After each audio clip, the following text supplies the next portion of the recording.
I stood by the staircase, frozen. The sound of my husband's voice drifted from the kitchen. Warm, familiar. But what he was saying? That wasn't the man I married.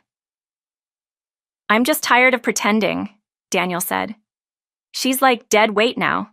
She can't hear a word, and honestly, it's peaceful." My heart dropped. Dead weight? I pressed my back against the wall, holding my breath. I shouldn't have been able to hear this. According to everyone, including Daniel, I was still deaf. 4 weeks ago, I couldn't hear the sound of my own footsteps, but 2 days ago, everything changed. I got my hearing back, and I didn't tell anyone, not even him. "Daniel, I told you from the start," his mother's voice joined in, sharp, cold. "She was never your level. I begged you not to marry her." I closed my eyes. I couldn't believe what I was hearing.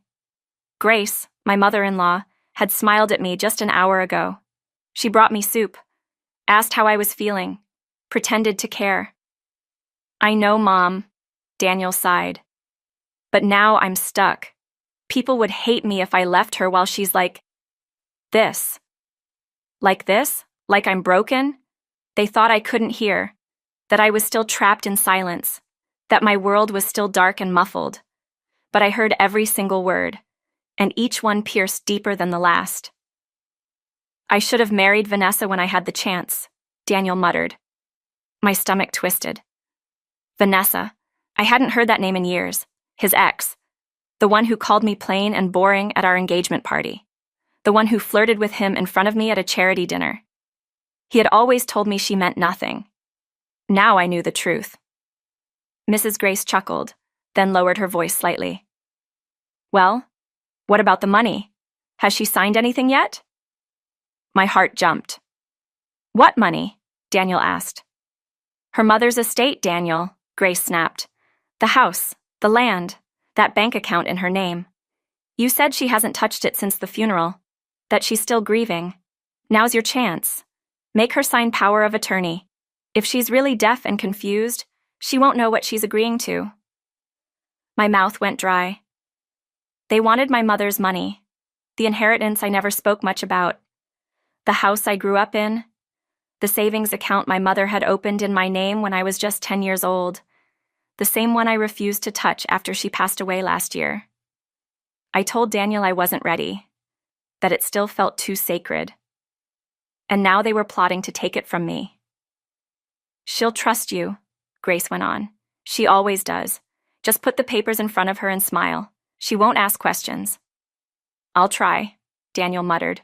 "But if she doesn't sign, we'll need to think of another way." My body went numb. Another way? I didn't cry. Not yet. My hands shook. I pressed them against my stomach to calm myself. I wanted to scream, to burst in and throw something, anything. But I didn't. Instead, I turned away. I walked slowly back toward the guest room. Each step felt heavy, like I was dragging a part of me with it. I had heard enough, more than enough. I sat on the bed and stared at the wall. My ears were ringing, not from injury this time, but from shock. 4 weeks ago, I would have never doubted Daniel. He was my rock, my protector, my best friend. When I lost my hearing in that accident, he was there every day, helping me learn how to communicate with gestures, guiding me, loving me. Or so I thought. Now? I didn't even know who he was. The scariest part wasn't what he said. It was how calm he sounded. Like plotting to betray me wasn't even hard. But I heard it all. And I wasn't going to forget. Have you ever overheard something you weren't supposed to, and it changed how you saw someone forever? Tell me in the comments. What would you do if you were in Anna's shoes? Don't forget to like and follow for the next chapter. This story is only just beginning. I never thought silence could be so loud. It started with a sharp flash, a blur of movement. I had just picked up groceries and was walking toward my car. A cyclist came speeding around the corner, and I barely jumped out of the way. But I slipped. My head slammed against the curb. Everything after that was quiet. I woke up in the hospital, blinking against the harsh lights. I saw Daniel's face, his mouth was moving, but I couldn't hear a thing. Not a whisper, not a beep, not even the sound of my own breath. The silence was complete. Doctors called it temporary sensorineural hearing loss. They told Daniel it might take days, weeks, or maybe longer to return, if it ever did. I watched the doctor's lips move slowly as he explained it to me. Daniel squeezed my hand, his mouth forming words I couldn't understand without looking closely. I nodded, pretending to grasp it all. But inside, I was terrified. The first few days at home were a blur of lip reading, flashcards, and pointing. Daniel installed an app on his phone to transcribe what he said. He even wrote "I love you" on a sticky note and left it on my bedside table. At first, I clung to those small things, his smile, his gentle touch. I told myself we'd get through this, but slowly, things began to shift. The sticky notes stopped. The transcribing app barely got used. Sometimes he spoke while facing away from me, and when I tapped his shoulder for clarity, he sighed like I was a burden. I began noticing how rarely he made eye contact anymore. There was one evening, I remember it vividly, when I walked into the living room and saw him talking on the phone. He didn't notice me. He kept pacing, smiling, laughing. I couldn't hear a single sound, but I could see the expression on his face. He looked free. When he turned and saw me, he paused, the smile fading slightly. His lips moved fast. "Oh, didn't see you there," I guessed from reading them. Then he walked past me into the kitchen. I stood there, staring after him, wondering what I had missed. There were more moments like that. Little things. Cold gestures, quiet avoidance. Sometimes he'd bring me food and set it down without a word. No note, no explanation, just silence, between us and within me. And then came Grace. His mother arrived one morning with a bouquet of flowers. She smiled politely and kissed my cheek. I signed "thank you," though I wasn't sure she understood. She sat on the couch across from me and began talking. But not to me, not really. She barely looked at my face. Her lips moved fast, her hands rested calmly in her lap, like I wasn't even there. I focused hard, reading her lips as best I could. She doesn't even realize how lucky she is. My son could have married someone with ambition. She smiled at me like nothing had been said. I blinked, trying not to react. Later that afternoon, Daniel stepped out to get takeout. Grace stayed behind and paced the living room, speaking softly under her breath.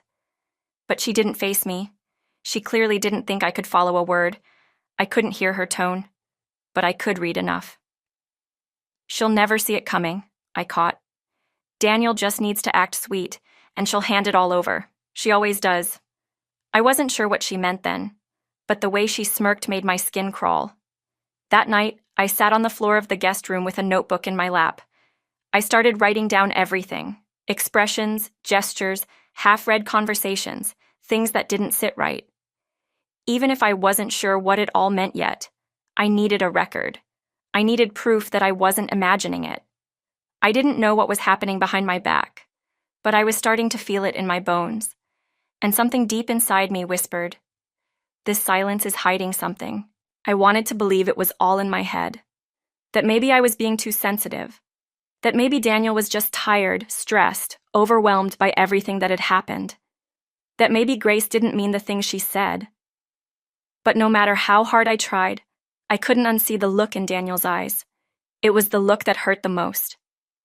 He still smiled, but not the way he used to. It didn't reach his eyes. It didn't warm me like it used to. His smile now was thin, tight, polite, like a mask he wore so he wouldn't have to explain why he wasn't really there anymore. Every day I studied him. It's strange. When you can't hear, you learn to see people differently. You don't just read lips. You read their eyes, their shoulders, the twitch of their mouth. You feel the mood in the room before you even step into it. And something about Daniel felt wrong. One night, I walked into the living room to find him sitting on the couch, holding his phone close to his ear. He didn't notice me at first. His lips were moving fast, his eyebrows raised. A big smile stretched across his face, not the tight one he gave me. This was different. Free. Lively. I stood by the doorway trying to make out the words. I caught a few, "I miss that," and "No, she has no clue." He suddenly laughed, full and real, and my stomach twisted. When he finally saw me, he flinched. The smile vanished in an instant. He lowered the phone and gave me the other smile, the fake one. He mouthed slowly, "Just work stuff." I nodded, but inside I was screaming. Work stuff didn't make him light up like that. Work didn't make his shoulders relax or his eyes dance. Whoever he was talking to, they weren't from the office. Later that week, I noticed something else. Daniel started leaving his phone face down on the table. Always. And he'd take it with him everywhere, even to the bathroom. Before, he never cared. We trusted each other. Now, he acted like it was a ticking bomb he had to guard. I pretended not to notice. I didn't want to start a fight I couldn't argue in. I couldn't yell. I couldn't defend myself with words if things escalated. I was still trapped in silence, and he knew it. But I had my eyes, and my notebook. I kept writing down everything. The time he came home, what he looked like, how many hours he spent on his phone, what words I caught from his mouth when he thought I wasn't paying attention. The entries got longer every day. Friday. Said he was working late. Shirt smelled like perfume. Sunday. Sat in the car for 20 minutes before coming inside, talking on phone, laughed. Didn't notice me watching. Wednesday. Called me hon while texting someone. Didn't look at me once during dinner. It hurt. Every little thing felt like a paper cut. Not enough to break me, but enough to sting. Again and again. I tried to find pieces of the old Daniel, the one who stayed up late rubbing my back when I had migraines, the one who danced with me in the kitchen, even when there was no music, the one who kissed my forehead and said, "You're my whole world." But he wasn't here anymore. And even though I couldn't hear it, I felt the silence between us growing louder every day. I felt her energy before I saw her. Grace, my mother-in-law, walked through the front door wearing a bright red coat, heels clicking on the floor like she owned the house. She gave me a quick glance and waved like I was a neighbor's child instead of her son's wife. Her lips moved. "Still can't hear?" she asked, then gave a little smirk. I just nodded. There was no hug, no kind smile, just the usual, fake politeness layered over something bitter, something sharp. Daniel helped her with her luggage and mouthed something to me. "Mom's staying the week." I hadn't agreed to that, but I nodded again. It wasn't like I could say no. She spent the first evening acting sugary sweet, at least when Daniel was in the room. She'd bring me tea, ask if I needed help, even touched my shoulder gently like she cared. But I saw it in her eyes. She didn't mean a word of it. The next morning, I was sitting on the couch reading a book when she came in, wearing a silky robe and carrying her coffee. She looked at me, then turned her head to the side, away from me, and started talking. Not to me. About me. "She just sits there like a piece of furniture," I read from her lips. "How does he live like this?" I froze. She didn't think I could read her lips. She didn't think I was watching. That I could understand her. Her mouth kept moving. "He gave up his whole life to play nursemaid to a woman who can't even hold a conversation. She doesn't deserve him." My stomach turned. I lowered my book slowly and stared at the wall ahead of me. I didn't want her to see my face change. I didn't want to give her the satisfaction. Daniel came in moments later, and her expression flipped instantly. She smiled, called him darling, and asked if he wanted eggs. He nodded, kissed her on the cheek, and went upstairs to shower. The moment he left, her whole face shifted again. She sat down beside me, turned away, and spoke in a soft, mocking tone, just loud enough that I could see every word. "You know, if I were you, I'd be ashamed. Keeping him tied down like this? You can't hear, you can't help, and soon enough he'll get tired of being the good guy." She sipped her coffee. "Don't look so surprised. We both know you were never a good fit for him. I told him that before the wedding. He only married you out of guilt." I didn't move. I didn't flinch. I didn't give her anything. But inside, Something was breaking, and something stronger was replacing it. She thought she could tear me down while pretending to be kind. She thought silence meant weakness. But she didn't know I was watching, listening in my own way, waiting. That night, Daniel and Grace went into the study and closed the door. I stayed in the hallway just around the corner. The house was quiet. I couldn't hear their voices, but I didn't need to. I peeked through the crack between the door and the frame. Grace sat on the couch, her face twisted with frustration. Daniel paced the room. They both looked tense, angry. And then I saw something that made my blood run cold. My name on a document. It was on the table in front of them. Daniel tapped the paper and spoke fast. Grace gestured wildly, mouthing words I couldn't fully make out except one. Sign? Sign? Sign what? I backed away before they saw me and returned to the guest room. I couldn't hear what they were planning. But I was starting to understand. They were up to something they thought I couldn't stop. But I wasn't going to sit in silence forever. 2 days before my world shattered again, I sat alone in Dr. Patel's office, watching her lips carefully. She smiled and said the words I'd been dreaming of since the accident. Your hearing is back. My eyes filled with tears. For the first time in weeks, I heard the soft hum of the air conditioner, the shuffle of papers, the sound of her pen tapping against her clipboard. It was overwhelming, like coming back to life. Dr. Patel reached across the desk and placed her hand over mine. You can tell your husband now, she said gently. He'll be so happy. I smiled, but something inside me didn't move. Not joy, not relief, just stillness. I didn't tell Daniel. I didn't tell anyone. I went home in silence, pretending, observing, waiting. I moved through the house like a ghost, like I still lived behind glass. But now I was listening, really listening. And what I heard broke me. It happened the next morning. Grace was in the kitchen, slicing fruit like she owned the place. Daniel leaned against the counter, sipping coffee. Neither of them saw me in the hallway. I stood there quietly, heart pounding in my chest. I'm tired of dragging this out, Grace whispered. Just get her to sign the transfer papers. The house, the account. You're her husband. She'll believe you. Daniel didn't answer right away. He set the mug down and rubbed his temples. I've tried. She trusts me, but I don't know how long I can fake this. Fake this. She's too naive to suspect anything, Grace added. Especially now. What's she going to do? Scream? Call a lawyer? She can't even hear herself think. Daniel laughed quietly. Yeah, it's easier this way. She doesn't interrupt, doesn't ask questions. I hate to say it, but being married to her like this, it's kind of convenient. I stopped breathing. My hands shook as I pressed my back against the wall. This wasn't just about money anymore. This was about everything. Every smile, every kiss, every lie.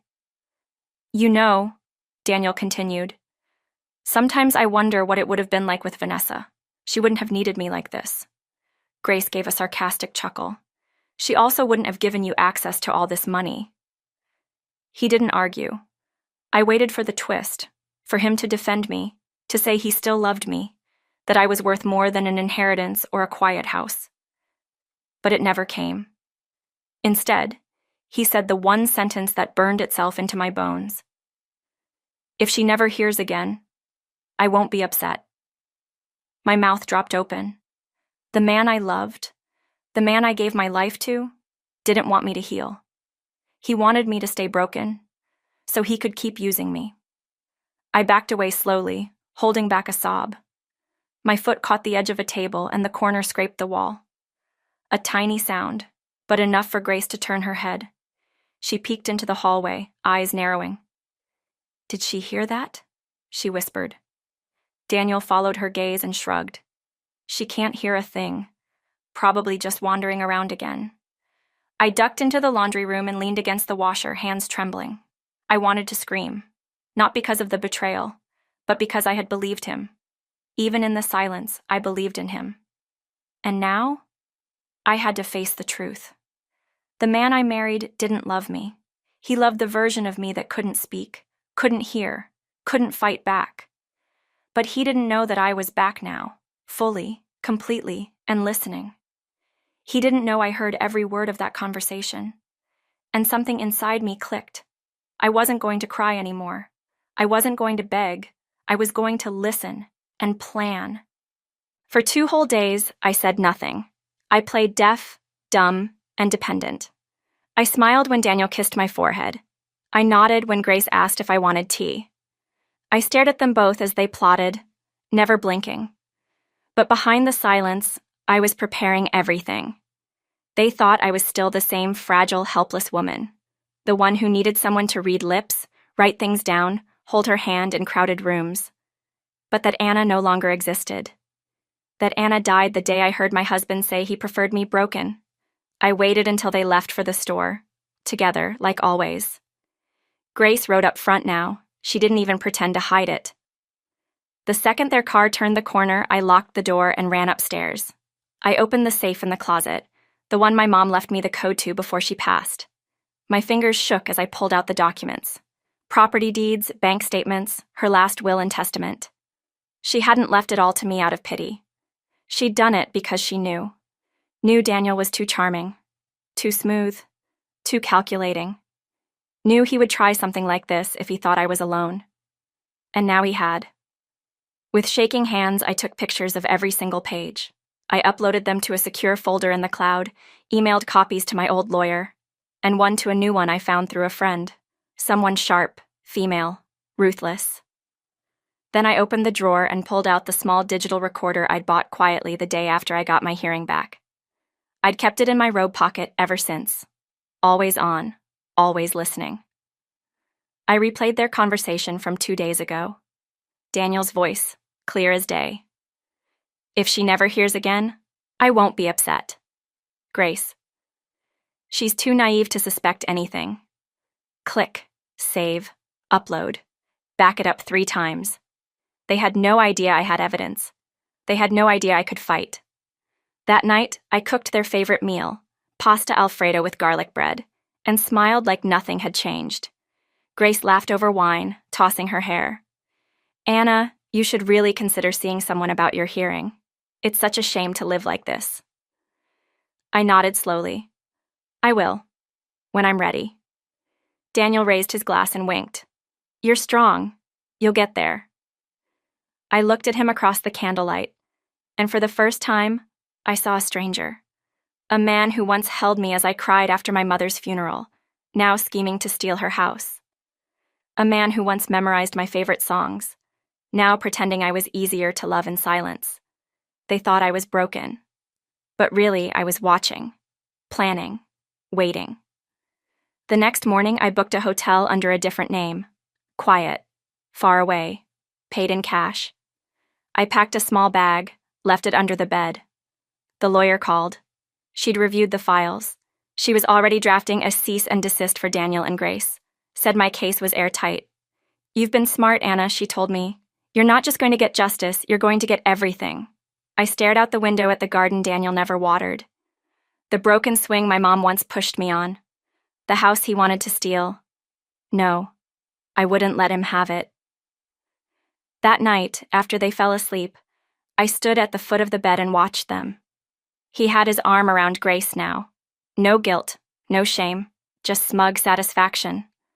I almost pitied them.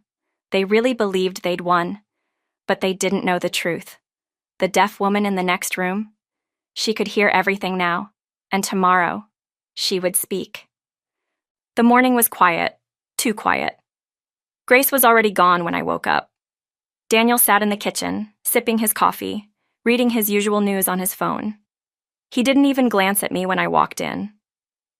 Morning, I signed lazily. He smiled without looking. Morning, sweetheart. I sat across from him, calm, silent, but inside a storm had been waiting, and today it would finally rise. He folded his paper and glanced up. You okay? I nodded. Then slowly I opened my mouth. I heard everything. The words stopped time. Daniel froze. His face went blank, like someone had wiped it clean. His mouth opened slightly, but no sound came out. I stood. I got my hearing back a week ago, I said, steady and slow. But I wanted to see who you really were, and now, I know. He blinked, disbelief giving way to panic. What are you talking about? I heard you. Telling Grace you preferred me deaf. Telling her I was too naive to stop you from stealing what my mother left me.